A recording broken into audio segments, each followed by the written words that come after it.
This podcast is sponsored by Inside Out Group, the specialists in high-risk and challenging filming and time-lapse, covering health and safety videos for rail, construction, and infrastructure projects nationwide. And we're live. Welcome to this week's Safer Than Your Average Health and Safety podcast. This week on the show we've got Bill Cassells from Oxalate Limited.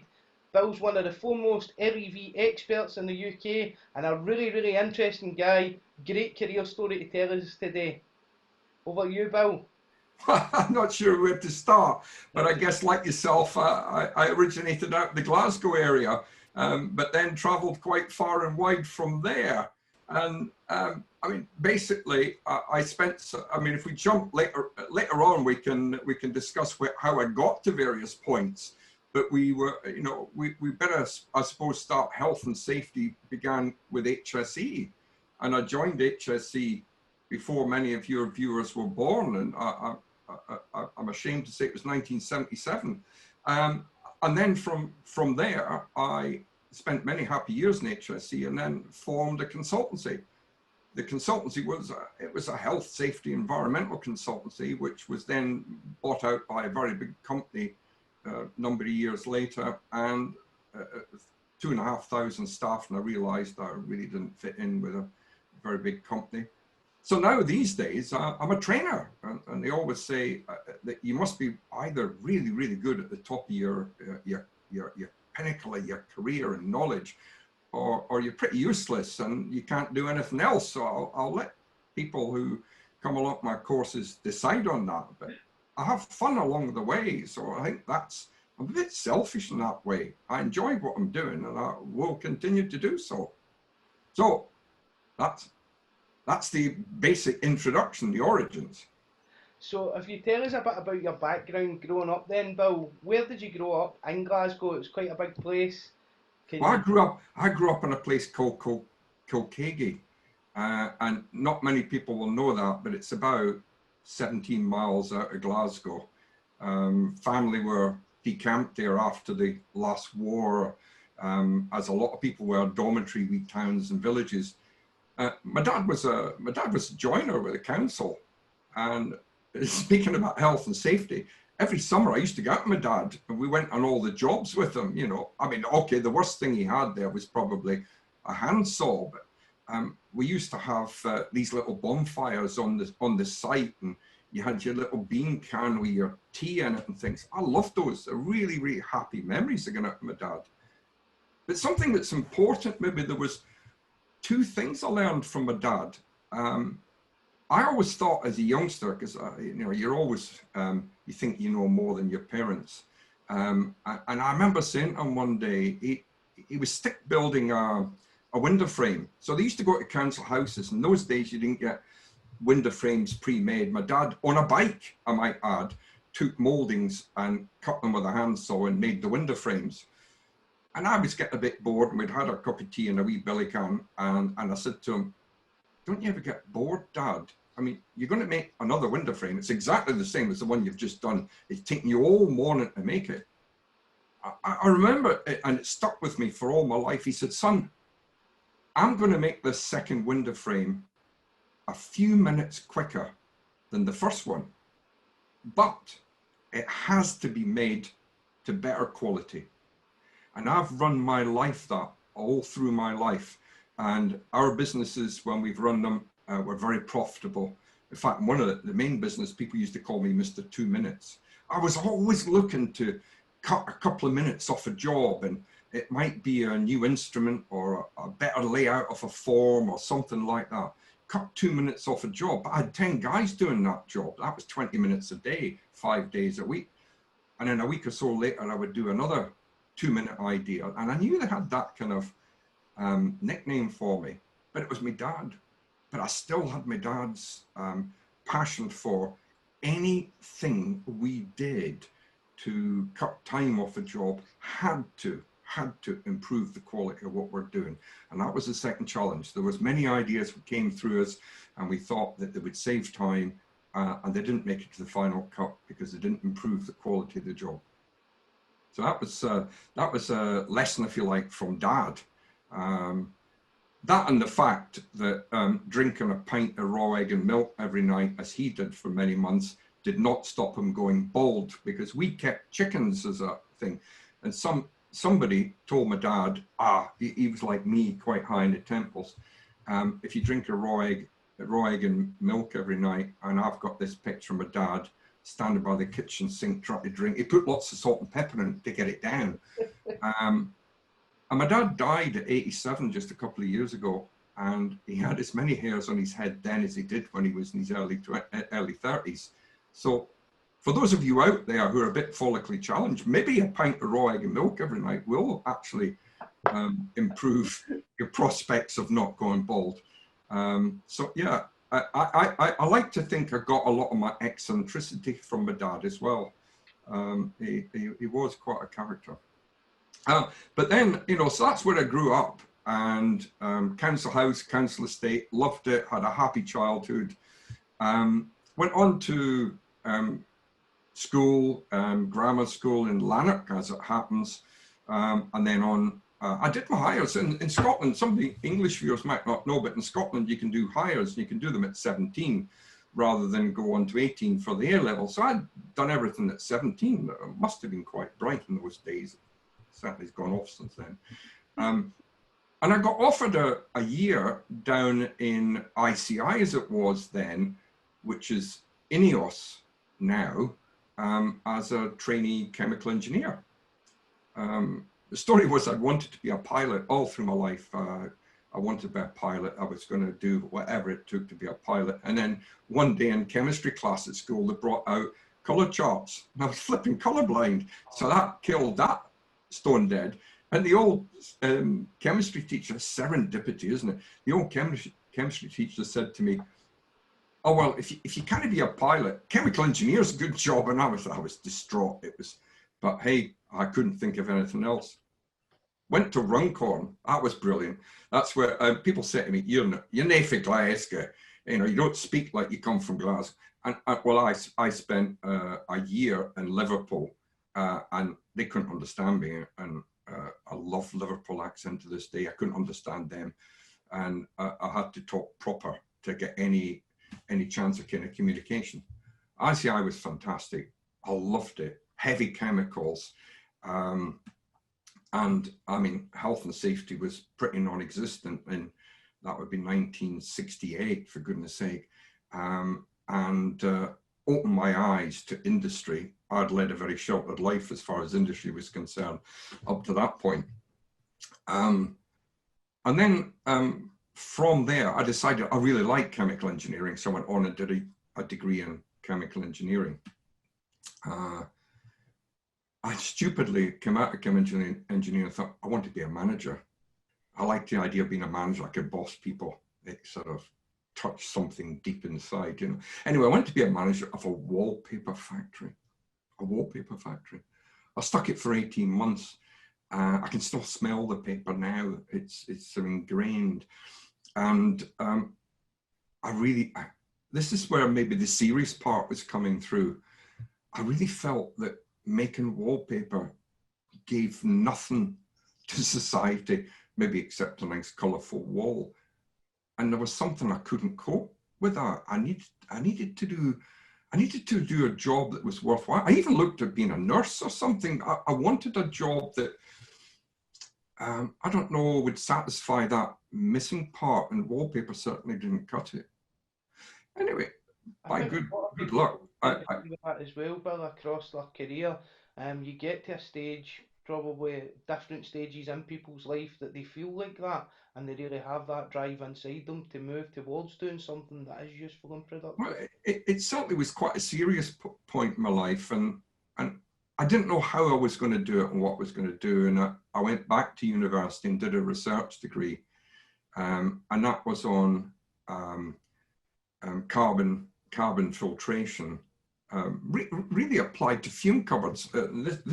This again leads on to later on in my career.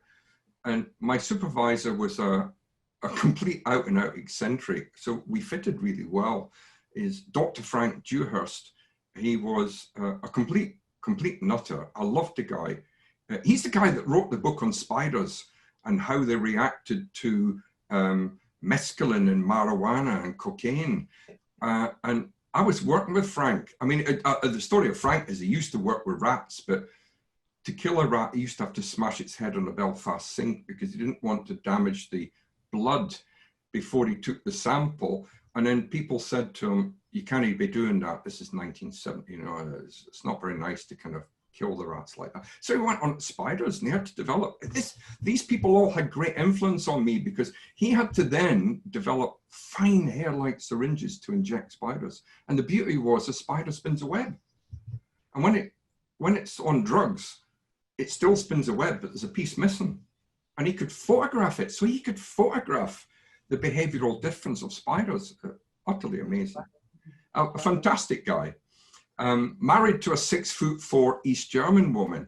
And that was at the time of the Berlin Wall. And we are convinced that she was out to get his secrets of his research to take back to Russia. But he was a Lancashire lad. He was certainly very eccentric.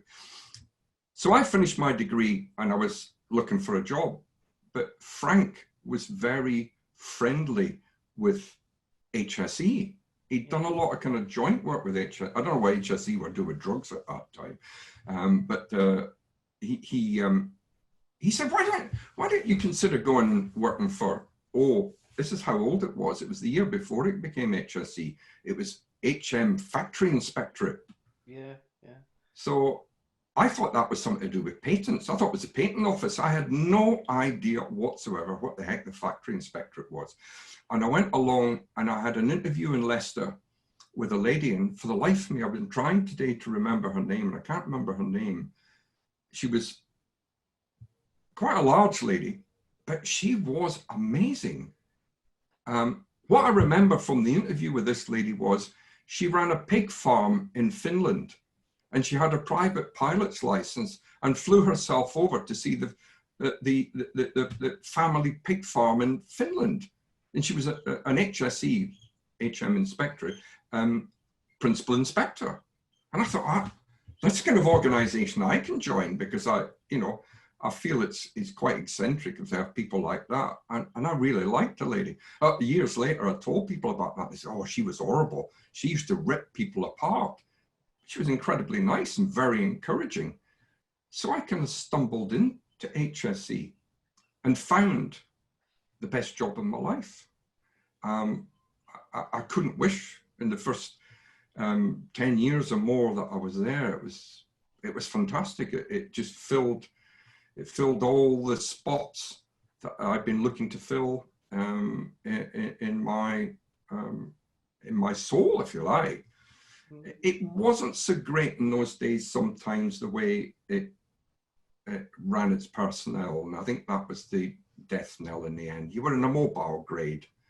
I mean, the funny story there was I joined HSE as a general inspector and HM Inspector of Health and Safety, and I went through these 2 interviews where one of them was asking me about fishing flies, I remember. And I thought that was kind of weird interview. Another one asked me about motorbikes. So I think these days are all gone. I've gone through a golden age of interviews with HSE, and been through all these interviews. And I got told that I was going to have to report to Nottingham. So I went to Nottingham and turned up on the first day. And I remember a principal inspector, Martin, said to me, he said, "You've got a degree in ventilation engineering." I said, no, I haven't. It's kind of activated carbon, charcoal research and things like that, and fume cupboards. That'll do.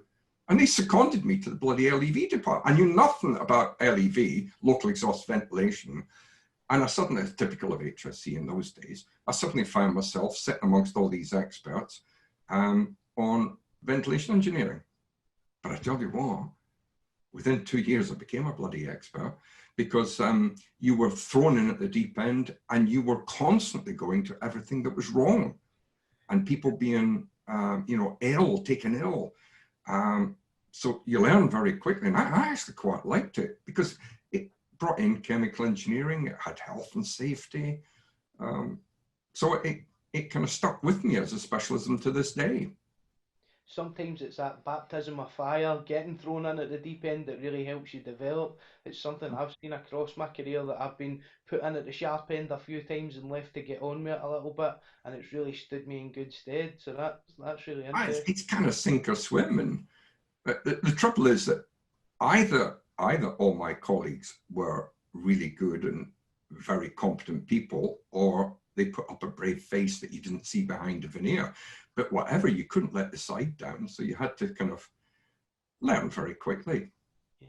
Times have changed. I mean, in those days, HSE gave a lot of very, what I would call detailed technical advice, which seems maybe today it's suitable and sufficient and adequate, and a lot of the guidance says things like that, whereas in the early days it was quite prescriptive. It shall be this and this distance and this value and so on, and there's no ifs and buts about it. Well, we had some interesting times there. Excellent. And so you started out HSE general inspector, then moved into a specialism with the LEV side of things. Where did you go to after that in your career, and how did you move on from there, Bill? Well, people who know me know that I'm impulsive. My wife will tell you that. I'm quite impulsive.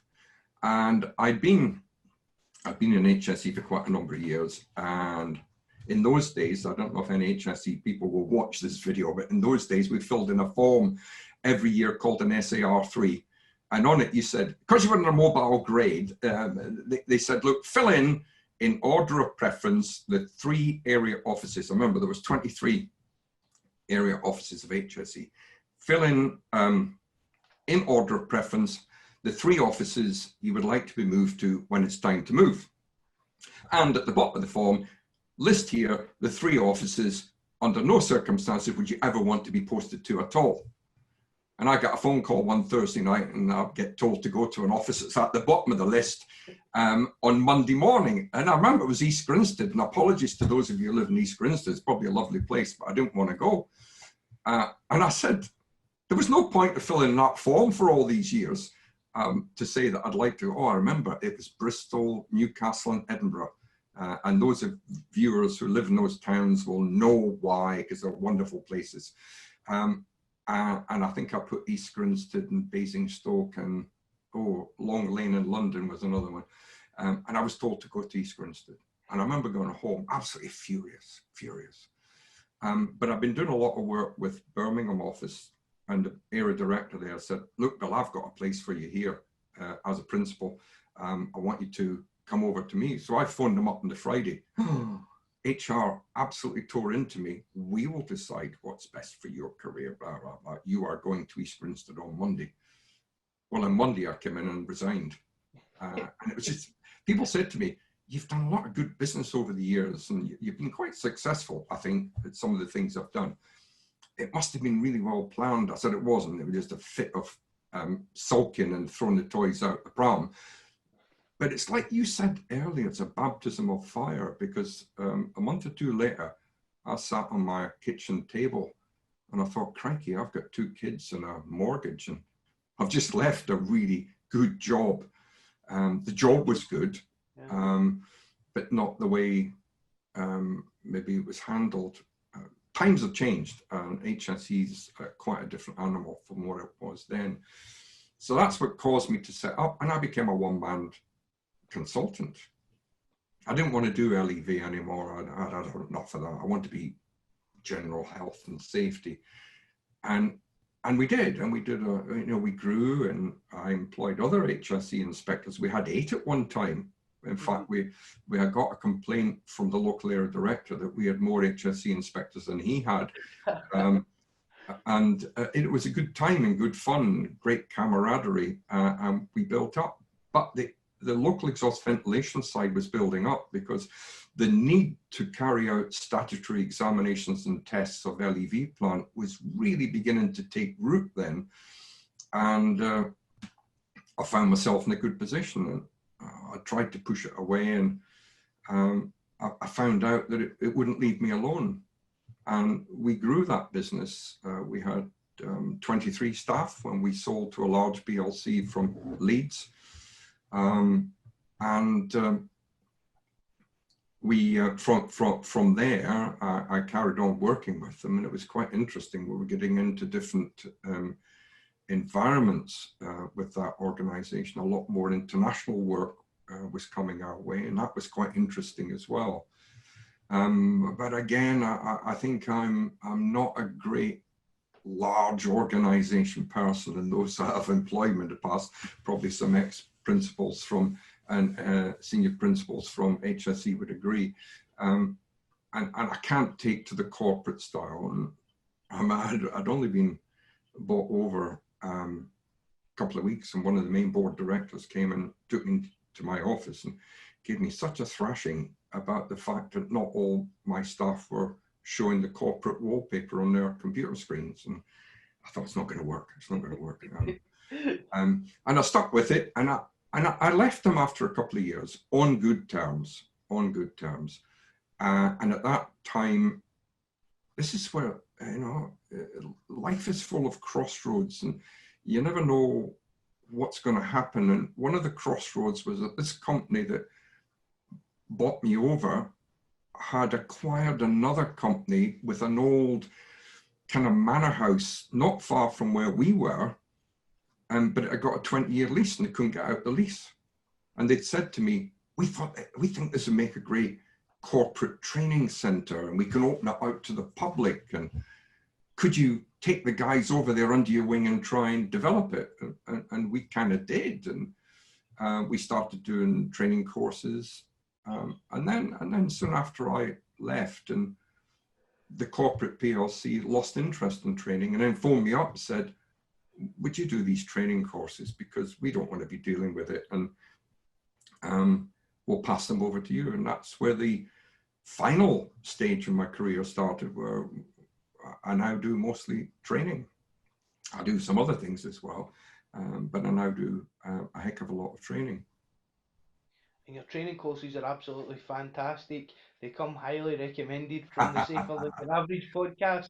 I often refer back to people and tell people the story of the training course that I done with you, Bill, and how I got to meet you. And people don't believe me to this day. They say, "Nah, you're making that up."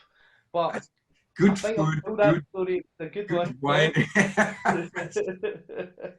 Well, you know, I see you as one of my success stories, Blair. I'm not sure how well you got on with the training, but at least you don't drink bad whiskey anymore. And I see that as quite a success story, that. Yeah, definitely. So do you want to talk us a bit through how you run the format of your training courses, where you run them and why they're so interesting? Yeah, I mean, the training courses started partly because HSE, just as I was leaving, and it was a very good friend of mine, Mark Piney, was in this section heading up LEV, where I'd been before. And he got together a committee to do eventually what would become the HSG 258, which was controlling airborne contaminants at work. And he was one of the first people that really got to grips with the fact that we have a very large number of people dying sooner than they should do. We're all dying, but they're dying sooner than they should do from occupational lung disease. And depending on the source of the figures today, it's between 12 and 13,000 people. Just let that sink in.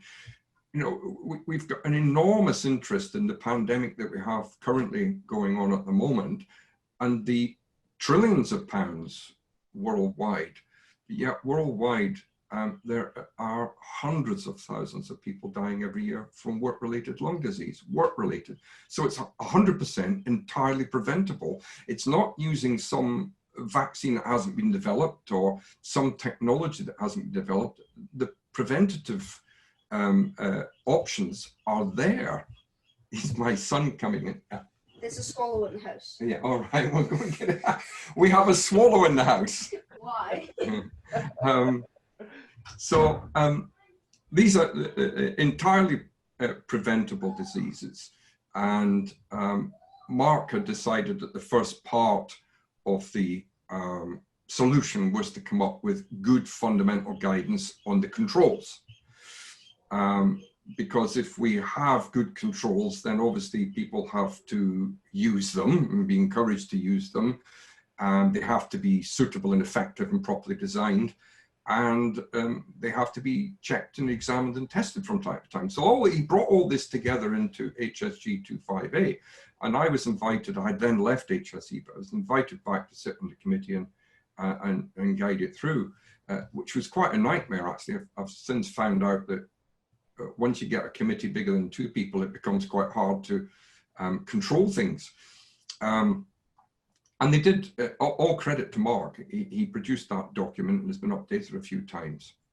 He then decided that the UK did not have, at that time, a nationally recognized qualification for people who would deal with the testing of LEV. Other countries did have it. In America, they had the ACGIH courses for a while, but we didn't. And as I understand it, Mark approached the British Occupational Hygiene Society with a kind of unofficially, officially from HSE as a kind of schedule of what we would like to see in the course, and BOHS took it on board and developed it. So those were some of the early courses that I dealt with, and having been involved in the training and having been then fairly recently in HSE, I was in a good position to take those courses on. And then we developed the courses, or BOHS developed the courses, and they had P602. First one was P601. P602 was the second one, which was design, and then it went on from there. But I found that I really liked the courses. I felt that we were doing something very positive. We had the possibility of making a deep change on several counts. We were going to raise awareness, and we were going to raise professionalism within the industry. Up until that time, it was an awful lot of cowboys. And some people might say, well, there's still too many in the industry, as many industries have, but it's definitely getting better. Yeah. And the standards are improving all the time. So that's where the training came.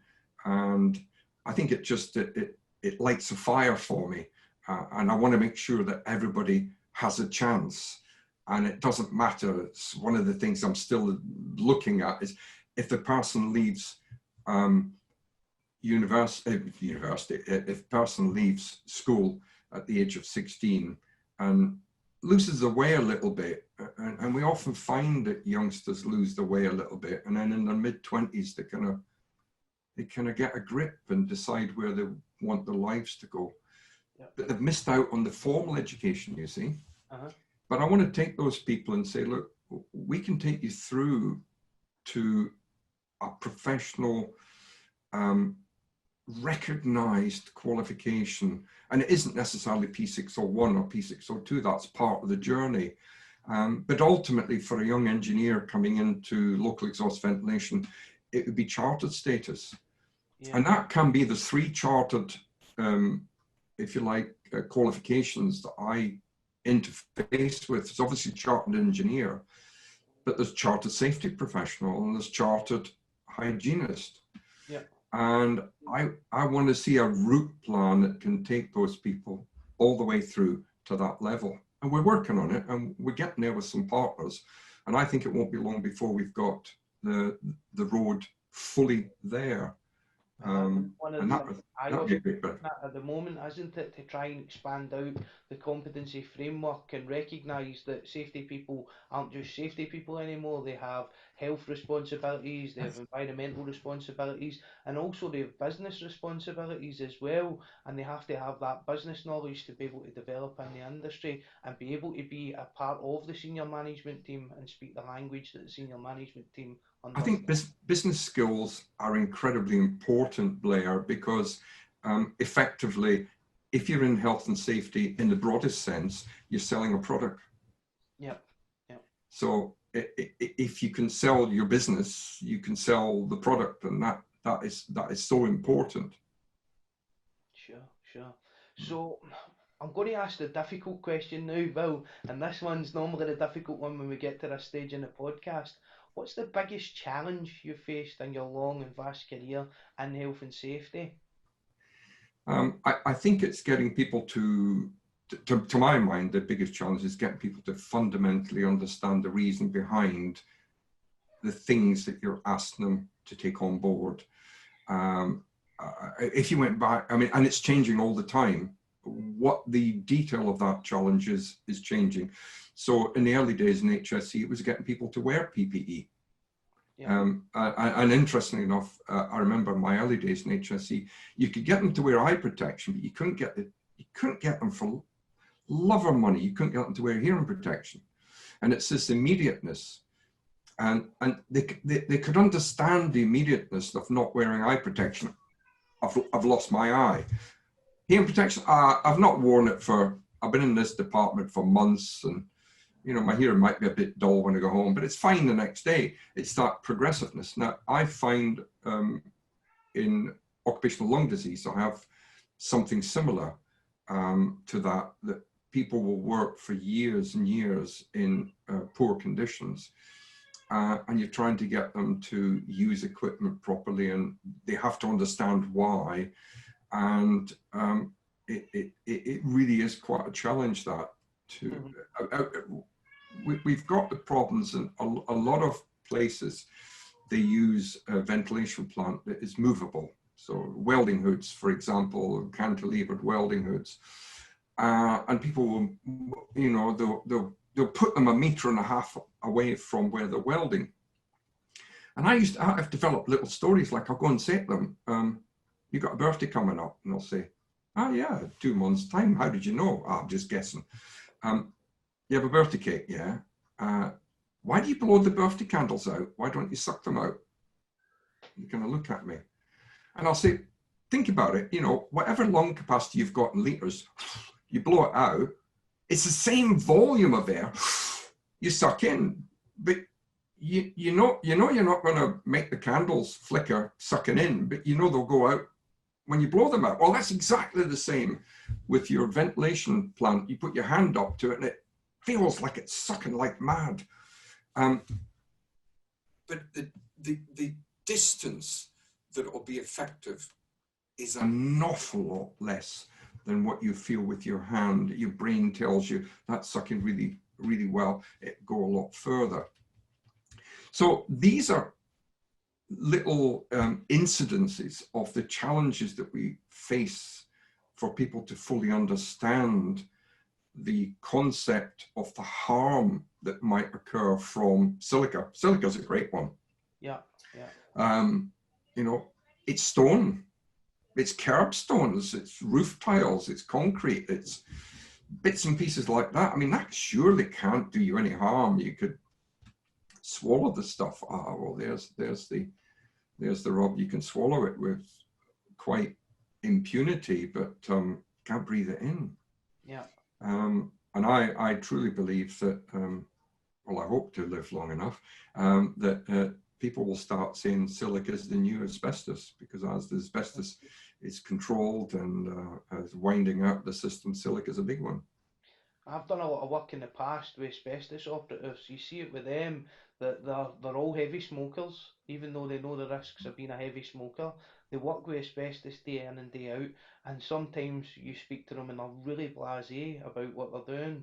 Oh, I just came out of there and I didn't bother going through the decontamination chamber, and I took my mask off to have a fag, you know, and you're thinking, really?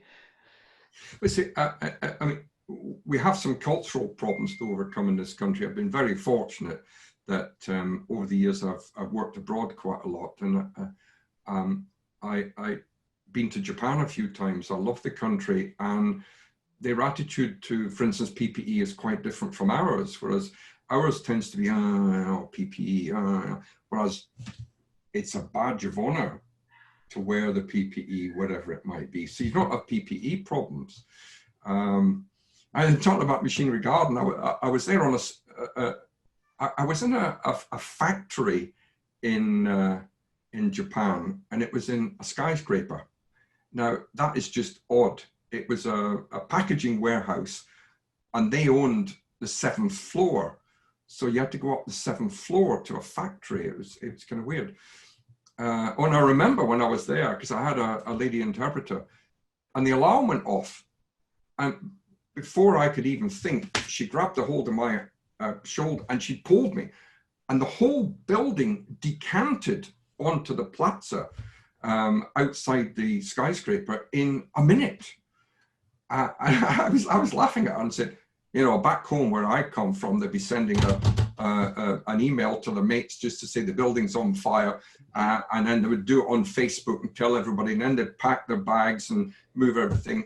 And she said, that wasn't the fire alarm, that was the earthquake alarm.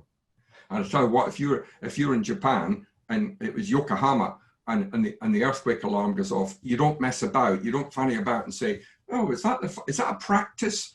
Because the building could be collapsing. And it was amazing. I'll tell you what, those of you in fire, I tell you, I have never, ever in my life seen a building empty as quickly and as orderly in my life. It just goes to prove what can be done. So I'm in a strapping machine in the 7th floor when we go back in again. And there's a V-belt guard underneath. I mean, this is only maybe 10 years ago.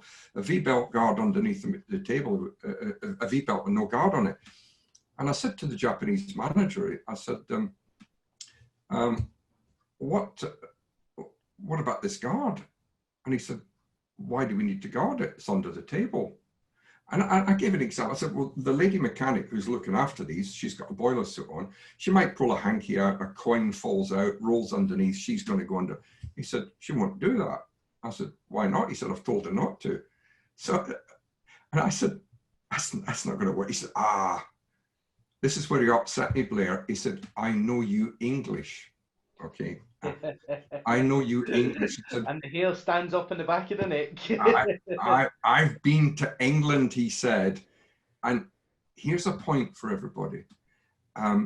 What I've seen in England is that you cover up and protect all risk so that people no longer perceive risk in the workplace, probably talking mechanical risk. Because they no longer perceive risk, when one day risk presents itself, they're not equipped to deal with it. And I thought that was an interesting point, Matt. Quite a good insight. It stuck with me nearly as much as being called English. You know? So that's excellent, Bill. I'm really enjoying these stories. This has been a great podcast tonight. I'm just going to move on a little bit and discuss where you see yourself progressing to in the future. And we joked a little bit about this before we started. Well, I mean, my idea at the moment is to stay out of a box as long as I can, but to never stop. I mean, my wife did say to me recently, she said, you know, you're past retirement now. Don't you think you ought to maybe just ease up? And I said, what will I do? And I don't know, because I'm one of these very fortunate people that my profession is a great part of my hobby as well. And I really do enjoy it. I have a very dear friend, and he's not active anymore. And I found that it almost takes away some of the spark of your life if you're not active. And I've always loved the thrill of working and developing, particularly younger people. And I think I would be a bit lost without it. So I'm quite happy to carry on training, but I never stop. My wife despairs. I've got several other projects on the way now, using artificial intelligence to try and improve situations and give people automatic information and this kind of thing. About that, Bill, that seems really interesting. I think the people watching the podcast would enjoy that. Well, you see, one of the things we've got is that people never know how far they can work away from the welding hood, like we talked about before. And what I wanted was a big sign saying, your safe limit is this. and that's easy to say, but not easy to do technologically. So I met a young lad from America who's originally from Russia. Ivan's a lovely lad. He's electromechanical expert. In fact, this wasn't posted, but he makes these little smoke machines. I don't know if this one's charged up or whether it will work, but lovely little smoke machines. Look at that. And you can test equipment. And I said to him, Ivan, I've got some other projects for you, because he's a young electromechanical boffin. I want to be able to do this. Can it be done? And he said, yeah, of course. I can do the maths. The maths is quite challenging. And especially so, as I won't bore you with the maths, but you have to work it backwards. And it's a power to the power to a power kind of thing. And we've got it. And in fact, in the post the other day, I got the first prototype. So we're going to try and strap this thing on, and it will tell people at any second how far the safe distance away is from the front of their extraction system. Wow. Because, you know, a lot of these welding hoods, there's five of them all under one overhead ducting, one fan. And if only one of them's switched on, opened up, it'll work better than if all five. So the distance is an arm, and if it's bunched up, the distance shortens, and if the arm's opened out, the distance extends. So that's one of the little projects I've got. Another one I'm running on is an automatic detection device for recirculating filters. So we're going right back to my university days, where a lot of people now are using recirculating filters. The great advantage of them is that there's lower installation cost and especially no heat loss from the building. So if you think about it, if you've got a big heavy industrial extraction system, that's warm air you're throwing out all the time. And I think HSE have got some concerns that they can see the benefit of recirculating filters because of the savings on energy and so on. But here's the vulnerability of them is that if there's any integrity problem in that filter, you're simply going to recycle the contaminant back into the workplace. And if it's silica, something like that. Yeah. And you can get devices that will do it. And a couple of firms make them, and they're £3,500 to £5,000 for the monitor. Mm-hmm. And those monitors that you can buy, real-time dust monitors, the Chinese have got one that retails for about £180. So I stripped it down and thought, how does this thing work? And I thought, if you could make something for £180, it becomes part and parcel of the original equipment. Yeah. And it would only be traffic lights. So it would say, whoa, we've got a problem here. There's something coming through. Because basically, these systems will normally have a very fine HEPA filter as the last filter. So nothing should be coming through, nothing. And basically, okay, the little device might have an error margin of plus or minus 20%. Who cares? It shouldn't be anything coming through, and if something comes through. So I've got Ivan working on that one as well. We never stop. We never stop.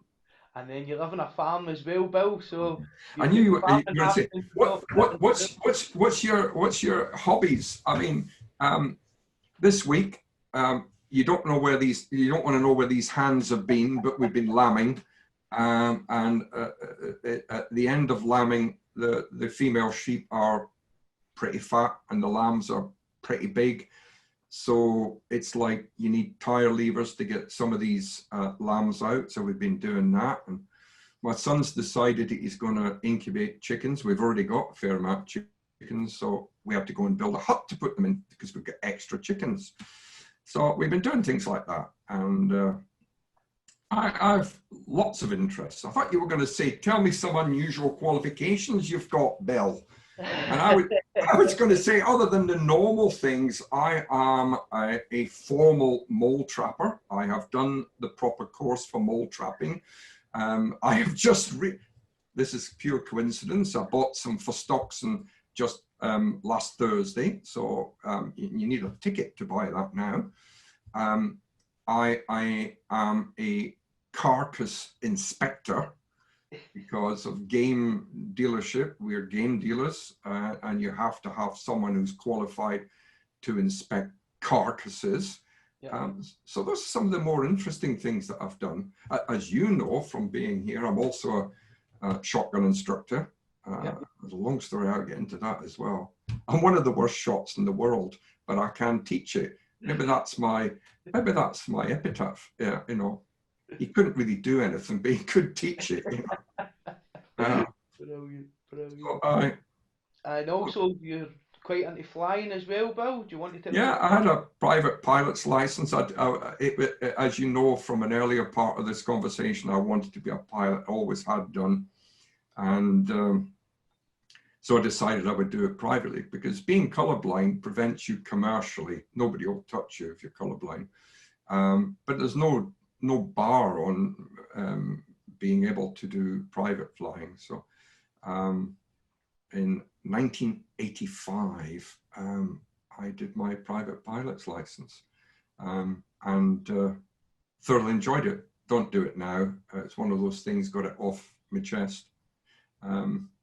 But thoroughly enjoyed it. Yeah, I had twin engine rating and night rating, all sorts of things.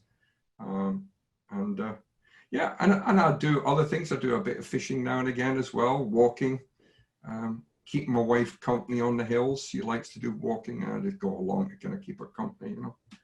If we come back a little bit, Bill, just to sum up then, if we look at what guidance would you give to someone starting out in health and safety today, given that you've had such a long and spectacular career in the industry, moving through different areas of the industry as well at different times? What advice would you give to someone starting out? I mean, it's what I would, the advice I'd give to my own children. As I may have mentioned to you earlier, I would tell them to go and be a lawyer and accountant rather than health and safety, but that's maybe not actually true. Health and safety, I do think, is a fantastic career. It's very broad. It's a huge church, and there are many corners that isn't maybe not quite so popular as others. My own personality would always be to advise people to find a path not well trodden by others and become a master at it. And then you will find you'll end up like me, a little bit mad. But people then think that, well, I hope they think that Bill knows a fair bit about his subject. He couldn't do it, but he can tell others about it. You know. So yeah, I would think an area that's special to you. You've got to have the broad grounding in health and safety, and certainly I was very fortunate to get that in HSE, but it did allow me then to specialize as well. And yeah, that's what I would recommend. That's great advice, Bill. And just to sum up then, if anybody wants to get in touch with you or come and do a course with Oxalate or get some advice or consultancy work done by yourself, how would they get in touch with you? They just go on our website. It's ever so easy to remember. It's oxalate.com. And if anybody wants to contact me for advice or what not to do and where not to go, as much as the things that are good and the opportunities that are there and the niche areas, or for advice and guidance to come on training courses, my email is very, very simple. It's bill@oxalate.com. That sounded like a jingle, didn't it? And I'll put Radio some One of jingle. the links in the comments on the podcast as well, so that anybody that wants to get in touch with you can bump onto the website and get you from there. Of course, the other thing we haven't talked about is Marco Pierre White, have we? I hope he's going to watch this too. Me and my mate Marco, he came on the farm and we did a television program together, and quite a character. So I don't know why we said that, really. Marco Pierre White. Well, Marco, if you're out there and you're watching, Bill's asking for you. How are you keeping, my old mate? I still make the bacon the way that you taught me how to do it, in the microwave. Can you believe that? Top chef does his bacon in the microwave. Brilliant. Brilliant. Thank you so much for coming on the show. That's a pleasure. Absolutely brilliant. The stories have been fantastic, and I hope to see you soon. We'll get a catch up the next time I'm passing. I'll stop in and see you. All right. You take care now. Cheers, Bill. Cheers now. This podcast is sponsored by Inside Out Group, the specialists in high-risk and challenging filming and time-lapse, covering health and safety videos for rail, construction, and infrastructure projects nationwide.